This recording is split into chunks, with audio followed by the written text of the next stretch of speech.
Buenas tardes, niños. Qué pena la demora. Para la próxima evidencia, para la evidencia número 2 del primer periodo, vamos a trabajar el tema de la comunicación. Esto está postulada en nuestra planeación bimestral. La comunicación asertiva, los tipos de comunicación y la importancia de la comunicación.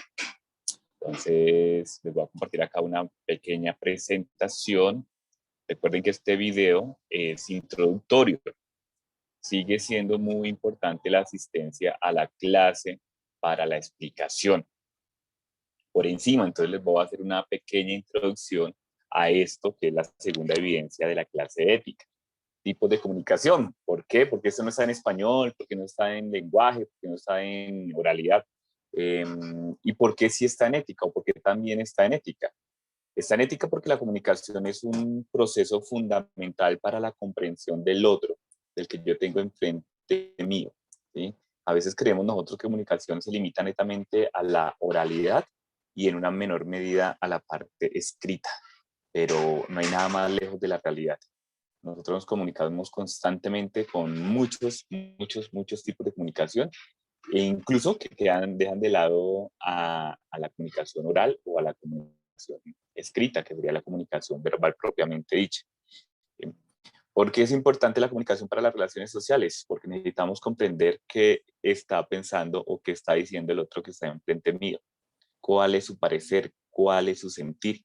Y eso no lo hago yo adivinando, eso no lo hago yo porque la otra persona tenga una bandera enfrente que diga Colombia, que diga Bogotá, que diga Cali, que diga hombre, que diga mujer, que diga que le gusta el rap, la guaracha que llaman ustedes. No, eso se hace comunicándonos con las otras personas. Por eso es importante comprender eh, eh, cuáles son los tipos de comunicación que nosotros ejercitamos, ponemos en práctica a diario y de qué manera nosotros podemos leer esa comunicación. Ustedes con sus papás ya saben que no solamente hay una comunicación oral, que es la que mayormente uno utiliza en la casa, sino que hay una comunicación gestual, una comunicación no verbal. Con, un, con una mirada del papá o de la mamá comprendemos que está de acuerdo o que no está de acuerdo con lo que nosotros sentimos, queremos o vamos a hacer. Con una mirada de la mamá podemos comprender que nuestra vida está en peligro los próximos 20 minutos, ¿no? Con una mirada de mi amiga sabemos que hay algo que tengo que callar, sabemos que hay algo que va de más, sabemos que no puedo decir algo porque hay alguien al frente mío. Entonces, des en cuenta cómo esa comunicación no verbal, que no utiliza una sola palabra, no utiliza un solo sonido, ya nos dice muchas cosas. Acá en Latinoamérica, la comunicación no verbal es una comunicación diaria, es una comunicación muy fuerte, que tiene mucha importancia y que cobra mucho protagonismo. Si ustedes salen hacia el centro de la ciudad, acá en Bogotá, allá casi que un 70% de comunicación es no verbal, con chiflidos, con silbidos, con ademanes, con gestos, con golpes, se están comunicando las personas eh, eh, cotidianamente. ¿Cuál es mejor? ¿Cuál es peor? No hay ninguna que sea mejor o ninguna que sea peor. La idea de la comunicación es que nosotros nos comuniquemos. Comunicarse es yo emitir, yo recibir.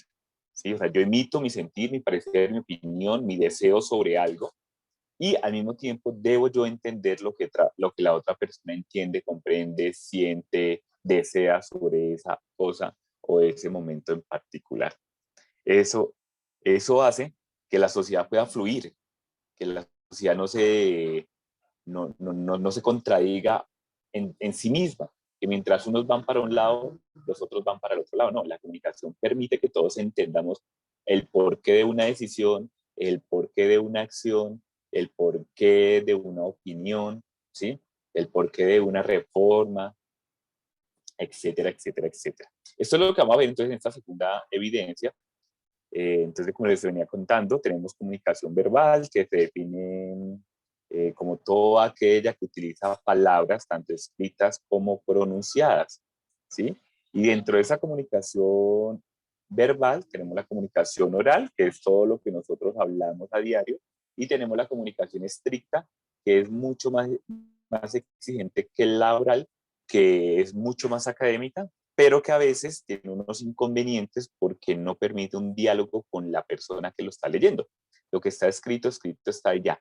En cambio, cuando yo estoy hablando, yo puedo preguntar, puedo poner en duda, puedo pedir que profundicen, pero con mención escrita no. Entonces es complicado para la persona que lo lee y es mucho más complicado para la persona que escribe, porque la persona que escribe debe tener la capacidad de ser lo más claro posible en un escrito.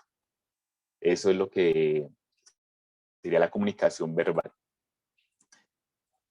Continuaríamos entonces con, bueno, acá hay unos ejemplos que los vamos a ver en clase, unas salvaguardas que tenemos en el tipo de comunicación verbal. Tenemos la comunicación no verbal. Esa comunicación no verbal, entonces ahí dentro de ella encontramos la proxémica, que hace referencia al uso de los espacios físicos, al uso físico de los espacios. Un ejemplo claro de ese tipo de comunicación, el mimo. El mimo se comunica usando su cuerpo y en parte usando el espacio físico. Ustedes son muy jóvenes, pero mi generación, la generación de sus papás, veíamos un personaje que se llama Mr. Bean, y Mr. Bean era un humorista, un comediante, como lo quieran llamar ustedes, que nos hacía reír a todo el mundo sin decir una sola palabra, con solo sus gestos y con solo las ocurrencias que él hacía con el espacio físico. Vamos a profundizar, obviamente ahí nos acaba el tema de la proxémica, pero en clase profundizamos más.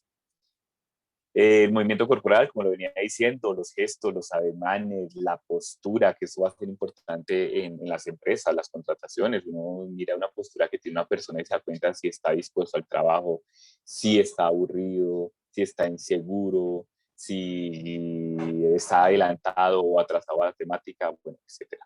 Los gestos, como lo que hablaba de los papás, son buenísimos para comunicarse con gestos. Y los ademanes, que también tienen unas falencias y unas facultades que vamos a entrar en detalles en clase. Y por último, entonces tenemos la comunicación gráfica. Entonces, la comunicación gráfica para los amantes del cómic, como lo quieran llamar, ahí está la comunicación gráfica, ¿sí? Todo esta fusión, bueno, la comunicación gráfica normalmente se tiende a echar mano a la comunicación verbal, ¿sí? Al uso de palabras, dibujo complementado con palabras. ¿Listo? ¿Qué encontramos dentro de la comunicación gráfica? Los diagramas, los mapas conceptuales, todo tipo de mapas, logotipos, iconos, estadísticas, etcétera, etcétera, etcétera. Todo eso es comunicación gráfica. Aparte de eso, también podemos encontrar las fotografías, el arte, la pintura, los grafitis, las señales de tránsito, los avisos, bueno, un montón de cosas que comunican y que no necesariamente están llenas de palabras o llenas de sonidos, ¿no? Solamente puede haber una imagen y que dice mucho, que llama la atención, que hace una crítica social, que resalta la importancia de algo, que pone en duda la verdad de algo. Para eso está el arte, los grafitis, es un claro ejemplo de la comunicación gráfica. Ojo, que no ir a rayar una pared y colocar su nombre allá con colores metalizados, eso no hace parte de la comunicación gráfica, simplemente se está haciendo de una manera muy bonita. No. Hay otro tipo de grafitis que sí están comunicando muchas cosas. En clase vamos a ver de qué tipo hablo. La fotografía, que hoy por hoy nos ha vuelto a todos los fotógrafos esta aplicación Instagram. Entonces, todos nos vemos fotógrafos, pero bueno, tenemos la oportunidad de encontrarnos con muchos tipos de fotógrafos del mundo, con muchos paisajes, con muchos puntos de vista, con muchos trabajos de colores, paletas de colores, bueno, hay un montón de cosas que se entretejen ahí. Las obras de arte también nos dicen mucho, hay arte conceptual, arte abstracto, barroco, moderno, romántico, bueno, todo lo que ustedes quieran, y todos tienen algo que decir acerca del mundo. Entonces, este es el tema para esta segunda evidencia del primer periodo, niños, los espero en clase, muy atentos, y nada, cualquier cosita, pues vayan investigando por su lado para hacer la clase un poco más dinámica. Nos vemos en clase, niños.